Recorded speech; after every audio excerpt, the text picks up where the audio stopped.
What's up, beautiful people? Listen, welcome to the channel. Today we're going to be checking this video, and it's titled "Professor Schools Liberals for Pushing White Privilege Lie."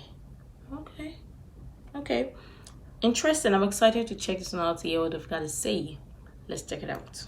What's going on, everybody? Welcome back to the channel. Hope all's good wherever you are. In this video, we got Vince Everett Ellison tackling DEI. This was from a Young America Foundation event.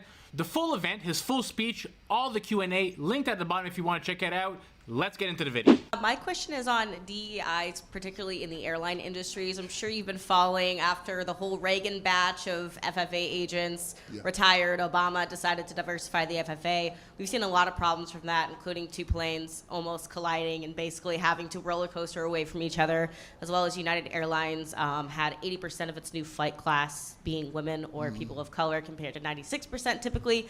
Anyway, we've seen a lot of issues in the airline industries lately because of this, and it's gotten to the point where people go onto a plane, and if they see a woman pilot, they see a black pilot, they see basically any pilot that is not a white male, they're starting to worry about the competency of the pilot. How do we as a society overcome that?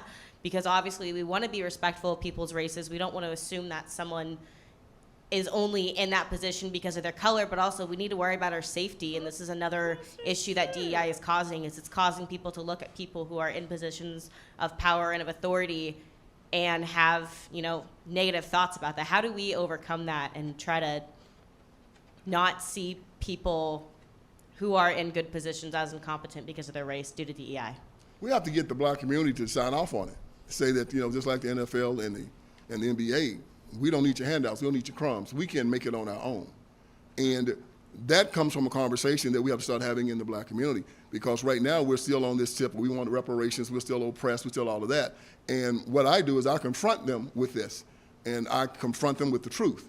I say, how can you be oppressed if you are a child of God and heir of Jesus Christ? They can't answer that question. I convince them that after 50 years of affirmative action, you're still at the bottom, so what good is it doing you? It's not a hard sell, but too few people are trying to sell it, especially black people to other black people. So it's a sale that we're gonna have to make, but it's also us looking at companies that allow it and not buy from them, politicians that support it and not vote for them. I think that right now, as you know, there's a pushback on it because people are getting so angry about DEI. A lot of Fortune 500 companies are starting to just say, we're done with it, we're tired of it, we're not going to use it, because they see it is condescending and it does not work. Again, I can look a black brother in the eye and tell him, so you're still begging for the crumbs to fall from the white man's table, huh? And he has to respond to me. And he knows that he has to respond to me like a man, but he can't because that's what he's doing. And I tell him, you know, you're still a beggar. I mean, ante up, be a man. I respect the thief more than I respect the beggar. Stand up, take what you want, instead of begging for it. Because right now, as Frederick Douglass said after he whooped his slave master and left, he said that a man without power, that human dignity is constructed where a man, they cannot respect a helpless man. He can be pitied for a while, but only until strength rises up in him. And right now, the pity is gone. Black people in America are going to have to start competing. And when they compete, they do well. What did our Bible say? If you do well, will you not be accepted? Go out and compete. And this whole ideology of when Martin Luther King Jr. said, I have a dream that one day I will not be judged by the color of my skin, but by the content of my character. Here's the thing. You will be judged by the content of your character. It is unavoidable. To think that the color of your skin is going to be the thing that's going to judge you in America, that is a lie. It will be your character. Even if somebody calls you the N-word, how you respond to that is going to determine how that relationship goes. Exactly. Not being judged by the color of my skin. What's wrong with the color of my skin? Judge me by it. Underestimate me at your peril. Judge me by it. Vince Ellison is black, and what? You're going to think I'm going to be walking around America looking at some white racist and, excuse me, boss, don't judge me by the color of my skin. Never me. It was condescending. It was disrespectful. It set us back 100 years. Made us believe that something was wrong with the color of our skin, and we had to apologize for it or dream for a day that we won't be judged by it. And then when you deal with the Christian concept from Jesus Christ, who says specifically, you are not to be concerned about how man views you. You're supposed to be concerned about how I view you and how you view yourself. The biggest trick they ever played on us, not that they saw that we were inferior, is that they made us believe that we were inferior. And who taught us that? It was our own people that taught us that. Who made you hate yourself from the top of your head to the bottom of your feet? That's what Malcolm X asked. It was the people on the left marching. Thank you, sir. Because I can't even imagine how people are here talking about DEI. She asking the question, okay, you don't want to judge people based on the color of their skin. Quite all right, yes. But again, you want to worry about your safety in airlines, knowing fully well that the person is getting the job, not because they deserve it, but because they need to fill in this position to have a quota, a good amount of people that they know are not qualified, but they need to make it look like, oh, they are fair, or they are playing fair. How are you going to protect? How are you not going to worry about your safety? So people who are worried about their safety because they've got there's somebody who they know that he got it because it was not merited, or it's just to fit a quota, and and you expect other people not to worry because their life is at stake. Of course, just like what you said, if black people put in the work, they would succeed, and lots of them who put in the work are succeeding. Not every black person is as a result of DEI. But no, they don't want you to think that way. They always want to see you and say something is wrong with your skin. Exactly what they said. And I've been saying this before. They always want to make you believe that something is wrong with your skin. Fun fact is, you can't change nothing about your skin, but you can change how you view the world, or how you perceive the world and perceive things. Put in the work and you will get rewarded for it. You don't want to put in the work, but you want to be fed. How? This is just plain simple. And it's a good thing that lots of black people are finally waking up, or lots of black Americans are finally waking up to this.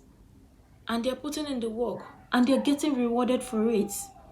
Don't give me something because you think you'll be doing me good by giving it to me when I know I'm not deserving of it. Give me something because I earn it. Let me earn it.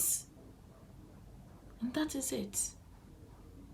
Don't give it to me because you're trying to get favors, or you're trying to do like, oh, you're trying to do me good.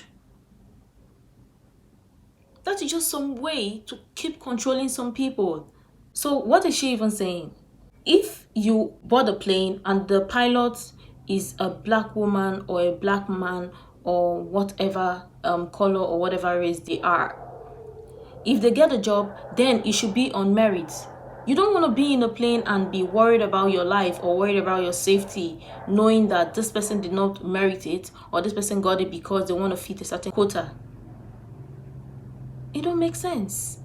But yeah, this is interesting, and thank you, sir. Thank you for sharing this. I wish lots of people would be listening to this, so they wake up to realize what is going on, what they are doing to themselves. But yeah, let's go on. Marching, begging, getting slapped around. Don't care how you feel about me. If you don't like me, that's your problem. You put your hands on me, you have another one. So again, we have to start reteaching the whole concept of Americanism and masculine Christianity to say, look, I earn what I get. If I find out that you've given it to me, I don't want it. That's fire. And it 100% true. You will always be judged on the content of your character and on your merit. And as a man, I'll speak as a man, I'm sure women feel the same way. You want to earn what you have. You don't want somebody to give you a hand-me-down or give you a shot at something because of your skin color or your sex, whatever the reason is. You want to make it on your own merits. And before this DEI stuff, we're talking about airlines here, nobody cared if we saw a minority pilot or a woman pilot because you knew that it was all merit-based. We fly a lot, and I fly with often Middle Eastern airlines because that's where our businesses are. We fly Emirates, Etihad, I use Qatar, we fly Singapore Airways, and there are women pilots very often on these flights, and never once does anybody think about DEI because there is none. They've made it off their own merit. They were competing with everybody else that applied for the job, and they made it. Because as long as it's all an even playing field, who cares if they're all black women or white men? Who cares? If it's all merit-based, the cream will rise to the top, and whoever is the best, most qualified person will and should get the job.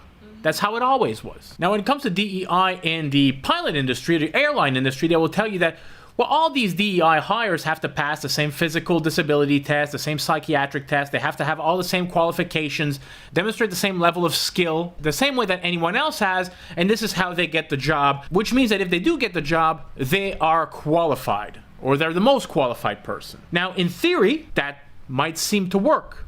But if that was the case, you wouldn't need DEI, because that's already how we were doing things prior to having all these DEI standards. But when you look at all the qualifications, and on top of that, you're going to add in DEI as, you know, an extra layer that you have to look at when you're filling a position, well, then you start looking at a particular demographic, you start looking at, say, disabled people, or the color of somebody's skin, or their sex. At that point, you're no longer saying that you need the most qualified person.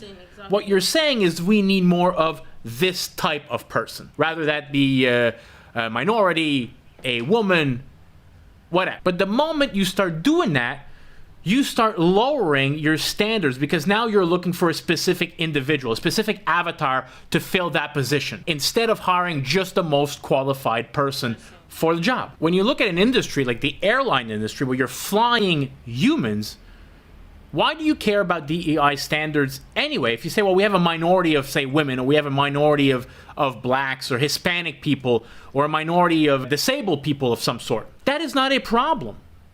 What's the problem with that? Again, I go back to saying, like, if they're all the most qualified person, I personally do not care if they happen to be all women, as long as they're the most qualified person. It is not a problem. Who cares? What is the difference if they're all white men or all black women, as long as they're all the most qualified person for the job? Whatever the demographic, the most qualified people get the job. It seems normal, right? It seems like how it was always done. The airline industry already lost so many pilots during the pandemic, because a lot of the pilots didn't want to take the jabby jab, so they left whatever airlines they were working for, and they went to work for companies like FedEx or UPS to fly those types of commercial airlines, because they didn't require them to have a vaccine at the time. The idea that we have to get rid of all of these white male pilots is absolute insanity. Yes, it's been a white male dominated industry, but guess who made airline travel into the safest way to travel that has ever existed in the world? It was those white pilots. If I'm flying 35,000 feet up in the air and I'm going 400 miles an hour, I just want the most qualified person flying that plane. So yes, historically, it's been a predominantly white male dominated industry, airline travel, but listen, what's the issue with it? Where's the problem? Were they doing poorly? No. Were they screwing up?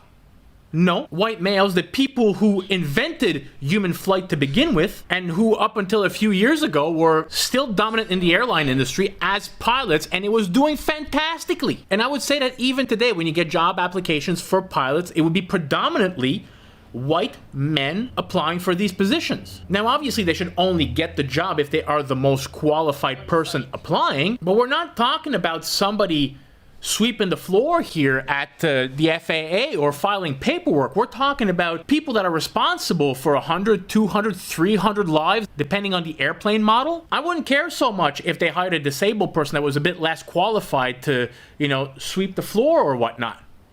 But when it comes to being a pilot on a plane, I want the most qualified person. If that happens to be a black woman, a Hispanic man, I do not care. Just give me the most qualified person for the job, and don't tell me that there was a DEI quota, because as soon as you see that, people start to question it. And as a pilot, you would think that you would not want to be looked at as a DEI hire, especially when you have to bust your butt to get there. It's expensive to become a pilot. It's thousands upon thousands of dollars, you know, airtime, simulations.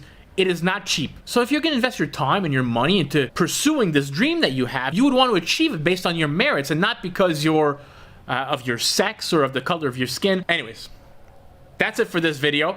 Hope you enjoyed it. Smash that thumbs up button if you did. Subscribe to the channel, help it grow, and I'll catch you all in the next video. Peace out, everybody. Exactly. Who cares about their skin color? The most important thing is this person is qualified, is most qualified to be the pilot, because you've got tons of people's lives in the plane. And the pilot is responsible for the safety at that time, to guarantee the safety. Nobody freaking cares about the color. But the point is, if people are being employed as pilots,